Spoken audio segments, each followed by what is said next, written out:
नमस्कार साथियों, मैं हूं मनोज अलीगढ़ी। एक शायरी के साथ मैं अपनी बात शुरू करूंगा। उस नगर को चल दिए हैं जिस नगर से आज तक लौट कर आया नहीं दौलत कोई जाने के बाद। बाबा साहिब की याद तो, डॉक्टर भीमराव अंबेडकर की याद तो फूल के मानंद हैं, खुशबुएं आती रहेंगी फूल मुरझाने के बाद। तो आइए आज हम आपसे मुलाकात कराते हैं भारत रत्न, करोड़ों लोगों के मसीहा डॉक्टर भीमराव अंबेडकर के डॉक्टर भीमराव यशवंतराव अंबेडकर साहब से। डॉक्टर साहब, आपका स्वागत है। जय भीम। अलीगढ़ आगमन का क्या उद्देश्य है? पिछले 4 तारीख से मैं यूपी के दौरे पर हूँ। गोरखपुर में राष्ट्रीय महाधिवेशन, बौद्धों का राष्ट्रीय महाधिवेशन पूर्व का, यूपी पूर्व का हम लोग ने लिया था। भारतीय बौद्ध महासभा, भंते सुमित रत्न, काफी बड़ी संख्या में लोग वहाँ जुट गए थे। प्योरली धार्मिक प्रोग्राम था वहाँ। और समाज में जो बदलाव चाहता हूँ, समाज में विचारधाराओं की ये यूपी में चेंज आई है,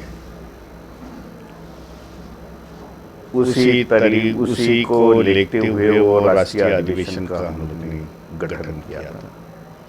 काफी 25-30 हजार की लोक संख्या की तादाद में थे। इतनी बड़ी धूप में लोग 11 बजे से दोपहर को 4:30 बजे तक रुके थे, अपनी अपनी बात रखी। बदलाव यूपी में मुझे ये दिख रहा है कि लोग अभी परिवर्तन, विचारों के परिवर्तन दिख रहा है, जो ना राजकीय नहीं तो धार्मिक परिवर्तन दिख रहा है। जो वंचित समाज है, शेड्यूल कास्ट है, ओबीसी समाज के लोग काफी संख्या से आज जुड़ रहे हैं और उनकी डिमांड है कि हमें धर्म परिवर्तन होना चाहिए। उस प्रकार का धर्म परिवर्तन का उधर आयोजन किया गया। उसके पहले ऐसा ही प्रोग्राम मेरठ में हुआ था। उसके बाद मेरठ के बाद लखनऊ में एक प्रोग्राम हुआ था। लखनऊ के बाद सहारनपुर में एक प्रोग्राम हुआ था। इस तरीके के लगातार प्रोग्राम मैं यूपी में अरेंज कर रहा हूँ। Buddhist Society of India, Bhante Sumit Ratna ji हमारे साथ हैं, उनका श्रावण संघ है और काफ़ी संख्या से, हजारों की संख्या से लोग इकट्ठा आ रहे, क्योंकि ये आज उनको समझ में आ रहा है कि 4 बार मुख्यमंत्री होने के बावजूद बहन जी, जो बदलाव चाहिए था समाज में, यहाँ के समाज में सामाजिक बदलाव चाहिए था, आर्थिक बदलाव चाहिए था, उनकी उन्नति हुई थी, वो कुछ हुई नहीं। जो राजनीति है वो खुद के लिए चलाई ही, पर समाज को इस कारण दूर रखा। ऑन द कॉन्ट्ररी मैं ऐसा कह सकता हूँ कि बाबा साहब का इस्तेमाल खाली राजनीति में किया। बाबा साहब की सामाजिक नीति, धार्मिक नीति, आर्थिक नीति, इस पर कोई गौर नहीं दिया सरकार आने के बावजूद। समाज को ये बात आज समझ में आ रही है, इसके लिए समाज बोल रहा है कि हमें अभी बाबा साहब की आखिरी क्रांति जो धम्म क्रांति थी उसके साथ जाना है। हमें बौद्ध बनना है, हमारी पहचान है घर वापसी जिसे हम कहते हैं, उस तरीके से एक घर वापसी है। यानी हजारों संख्या से हमें आज सपोर्ट मिल रहा है। इस तरीके के प्रोग्राम आने वाले समय में, अभी वाराणसी, बारिश के बाद में वाराणसी में बड़ा प्रोग्राम होगा इस तरीके से। नगीना में मैं 9 जुलाई को, आने वाले 9 जुलाई को मैं संविधान जागृति मंच, इस प्रकार का प्रोग्राम का आयोजन किया है। मैं आज ही औरैया में था, बुद्धिस्ट सोसाइटी ऑफ इंडिया की सामने शिविरों का आयोजन किया था। वहाँ हम लोग ने डिक्लेयर किया कि आने वाले 9 जुलाई को नगीना में संविधान जागृति का ऐसा प्रोग्राम काफ़ी बड़े संख्या से में सबको बुलाएंगे। बाबा साहब अम्बेडकर को मानने वाले फुले साहब अम्बेडकर के अनुयायी सबको बुलाएंगे, माइनॉरिटीज़ मुस्लिम माइनॉरिटीज़ को बुलाएंगे, क्योंकि संविधान की छेड़ाछेड़ हो रही है, संविधान का बराबर इम्प्लीमेंटेशन नहीं है, देश एक माइल्ड हुकुमशाही की ओर चल रहा है। उसका उदाहरण है जो नए संसद का उद्घाटन हो गया। देश की प्रथम नागरिक हमारी प्रेसिडेंट जी द्रौपदी जी मुर्मू, उनको बुलाया नहीं गया। न बुलाने का कारण एक ही है कि तमिलनाडु से जो हिंदू धर्म के सन्यासी आए थे, प्रिस्ट आए थे, और अपने मुर्मू जी आदिवासी समाज से बिलोंग करती है, महिला है, इसके लिए उसको बुलाया नहीं गया था। ये सबके सोच में यह बात आई है। संसद का उद्घाटन होते समय जो देश सेक्युलर बाबा साहब ने करके रखा है, देश की प्रतिमा सेक्युलर है, लेकिन ओपनिंग सेरेमनी में एक ही धर्म का डोमिनेशन रहा था। मेरा कहना था कि देश के सभी धर्मियों को, फिर बौद्ध हुए, मुस्लिम हुए, सिख हुए, जैन हुए, सभी के प्रेस को वहाँ बुलाने की और एकात्मकता का संदेश देने की ज़रूरत थी। वो ये सरकार ने मिस कर दी।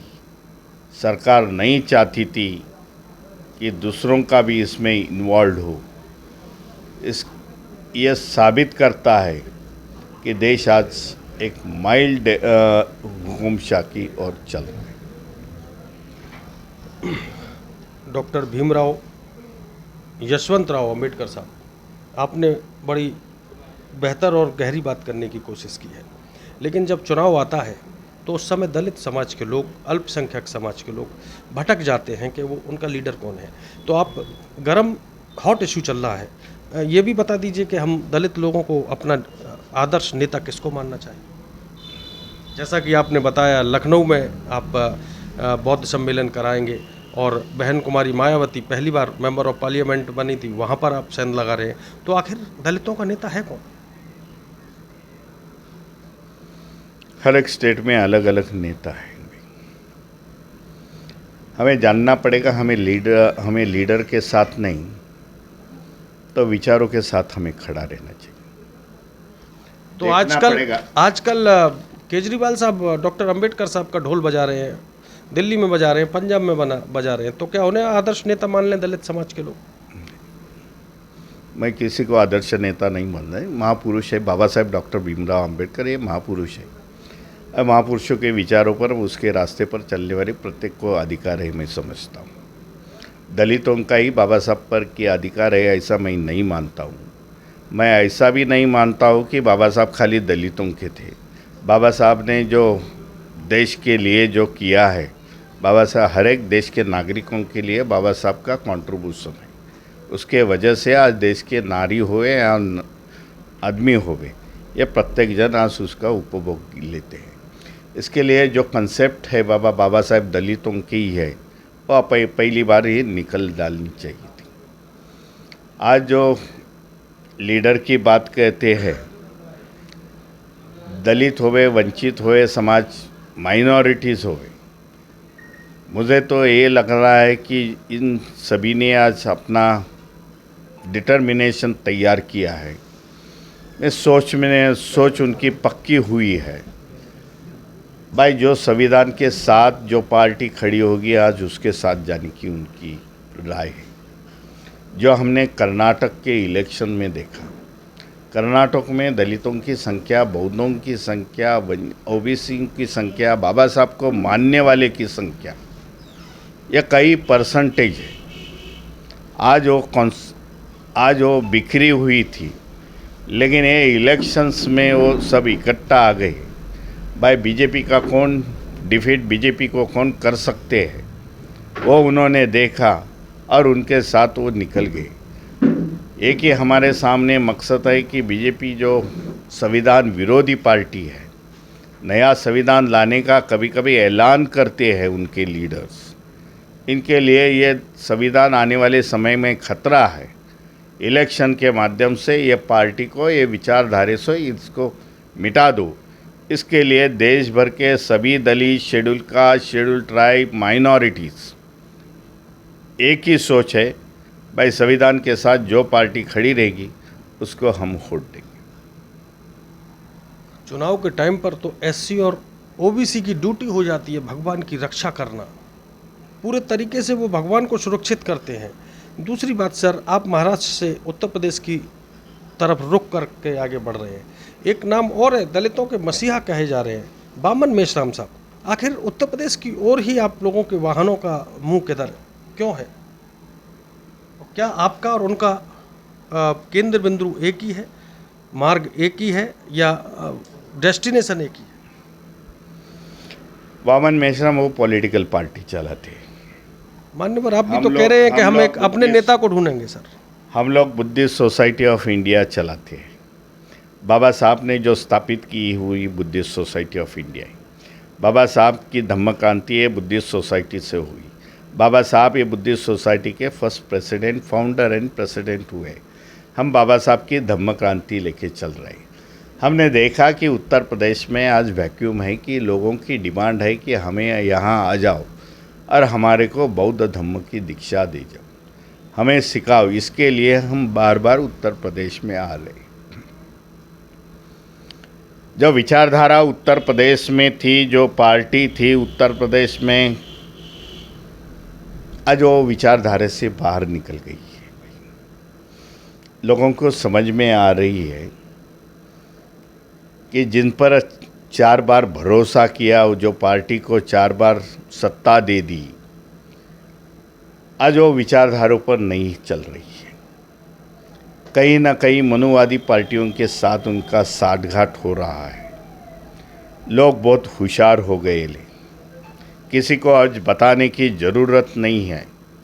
इसके लिए मैंने उत्तर प्रदेश में आज 4 दिन मैं उत्तर प्रदेश के विविध भागों में था, जिलों में था। तब मैंने देखा कि कई लोग बीएसपी छोड़ के सपा के साथ, कांग्रेस के साथ आज जॉइंट हो रहे हैं। इसके लिए हमें उसको, राजनीति को न देखते हुए, भाई हमारा कार्य धम्म की नीति बढ़ाना है और धम्म की नीति से ही यह समाज का उद्धार हो सकता है, समाज में बदलाव हो सकता है। समाज में बदलाव आर्थिक हो सकता है, शैक्षणिक हो सकता है, जीवन उनका बदल सकता है। इसके लिए मैं आ रहा हूँ। श्रद्धेय डॉक्टर भीमराव यशवंतराव अंबेडकर साहब, बाबा साहब भीमराव अंबेडकर ने कहा था कि राजनीति वो कुंजी है जिससे हर ताले को खोला जा सकता है। ठीक है, आप धर्म के मार्ग को आगे बढ़ाने का प्रयास कर रहे हैं। नो डाउट मेरठ में हुआ, हम बहुत से लोगों ने शिरकत की और बौद्ध धर्म को स्वीकारा, लेकिन सवाल वहीं खड़ा हुआ है, राजनीति में हम किसको अपना आदर्श नेता माने जो दलित और शोषित लोगों की नैया को किनारे लगा सके।